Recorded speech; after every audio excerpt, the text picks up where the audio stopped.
जयतु संस्कृतम जयतु भारतम। नमो नमः। संतोष कुमार के साथ पुनः आपका हार्दिक स्वागत है, अभिनंदन है संस्कृत मंच यूट्यूब क्लासेस पर।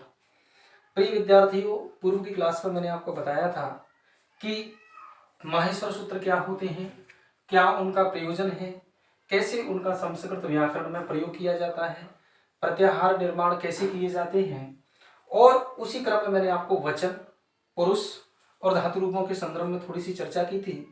यहाँ पर हम उस टॉपिक को और थोड़ा सा आगे बढ़ाएंगे। तो माहेश्वर सूत्रों का निर्माण कैसे किया जाता है। माहेश्वर सूत्रों का निर्माण की जिस प्रत्याहारिक शब्द से हमको माहेश्वर सूत्रों का निर्माण करने के संदर्भ में कह रहा है, तो उस वर्ण से लेकर के जितने भी हमारे हलंत वाले वर्ण हैं, प्रत्येक सूत्र के अंतिम वर्ण को छोड़ करके और जिस वर्ण तक चाह रहा है उस वर्ण तक पहुंचना ही हमारा प्रत्याहार निर्माण करने की विधि है। इस क्रम में कर्ता सारणी के बारे में हम चर्चा कर चुके हैं पुनः वापस से, क्योंकि वाक्य निर्माण के संदर्भ में कर्ता सारणी का ज्ञान होना बहुत ही आवश्यक है।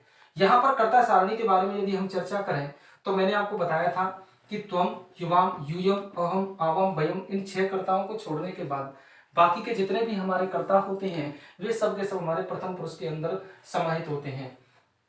फिर मैंने आपको बताया था कि जिस पुरुष और जिस वचन का कर्ता होता है उसी पुरुष उसी वचन की क्रिया का प्रयोग किया जाता है। जैसे यहाँ पर हमारे प्रथम पुरुष एक वचन का कर्ता है रामः, तो रामः के साथ में हमको प्रथम पुरुष एक वचन की क्रिया का प्रयोग करना पड़ेगा पठति।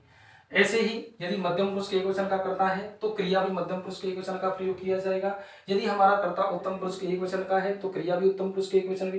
कहने का तात्पर्य यह है कि जिस पुरुष और जिस वचन का हमारा कर्ता होता है उसी पुरुष और उसी वचन की क्रिया का विधान किया जाता है। जैसे मैं एक एग्जांपल यहाँ पर लिख रहा हूँ, जैसे हम दोनों पढ़ते हैं, एक सेंटेंस है यहाँ पर, हम दोनों पढ़ते हैं, ये सेंटेंस है मेरे पास। यहाँ पर एक सेंटेंस आया अपने पास, तो सबसे पहले हम दोनों को संस्कृत में क्या बोलते हैं, तो हम दोनों को संस्कृत में बोलते हैं आवाम।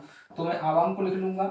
अब आवाम से हमारा प्रश्न ये है कि आवाम जो हमारा जो करता है यहाँ पर कौन से पुरुष और कौन से वचन का है। तो देखिए इस सारणी में देखिए कि उत्तम पुरुष के द्विवचन का करता है। ये हमारे कौन से पुरुष का करता है, उत्तम पुरुष के द्विवचन का करता है।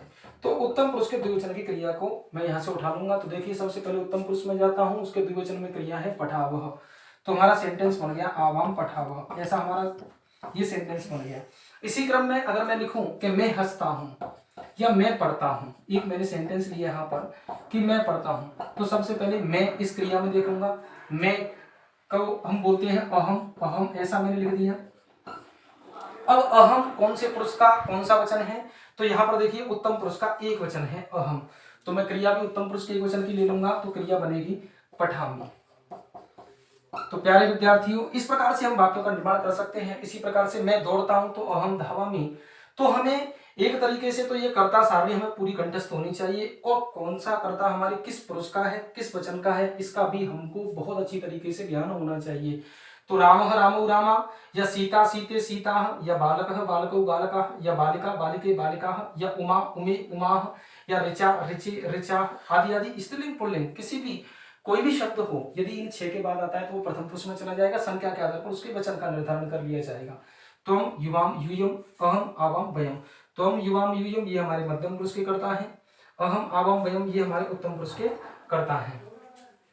इसी क्रम में आप देखिए कि रामः पठति, रामौ पठतः, रामाः पठन्ति, त्वम पठसि, युवाम पठतः, यूयम पठतः, अहम पठामि, आवाम पठावह, वयम पठामः, ऐसे इनका विधान किया जाता है। अब अशुद्धि संशोधन के संदर्भ में यदि थोड़ा सा मैं आपको बताऊं कि जैसे होता क्या है प्रायः, जैसे यहाँ पर एक सेंटेंस मैं लिख दूं, यहाँ पर मैंने एक सेंटेंस लिखा है जैसे अहम पठसि।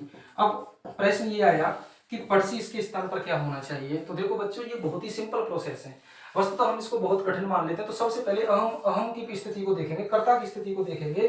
तो यहाँ पर जो हमारा अहम है वो हमारे उत्तम पुरुष के एक वचन का है, तो यहाँ पर जो पठसी जो क्रिया है वो मध्यम पुरुष के एक वचन की लगी हुई है, तो 100% गलती होगी, क्योंकि हमारा नियम क्या कहता है कि जिस पुरुष और जिस वचन का कर्ता है होता है उसी पुरुष और उसी वचन की क्रिया का विधान किया जाता है। तो पठसी जो क्रिया है वो हमारे मध्यम पुरुष के एक वचन की है, और हमारा जो अहम जो करता है वो उत्तम पुरुष के एक वचन का है। तो यहाँ पर हमको क्रिया भी किसकी लेनी पड़ेगी, उत्तम पुरुष के एक वचन की। क्या रूप है वहां पर पठामी, ऐसे जाकर के ये शुद्ध होगा।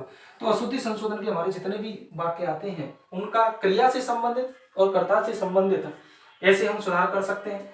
यदि यहीं पर अगर एक कर्ता आ जाए, जैसे युवाम युवाम पठावह, यदि ऐसे आ जाए और इसके नीचे अंडरलाइन करते हैं। अब हमको सुधार किसमें करना है, कर्ता में सुधार करना है। तो सबसे पहले पठाव की स्थिति को देखेंगे।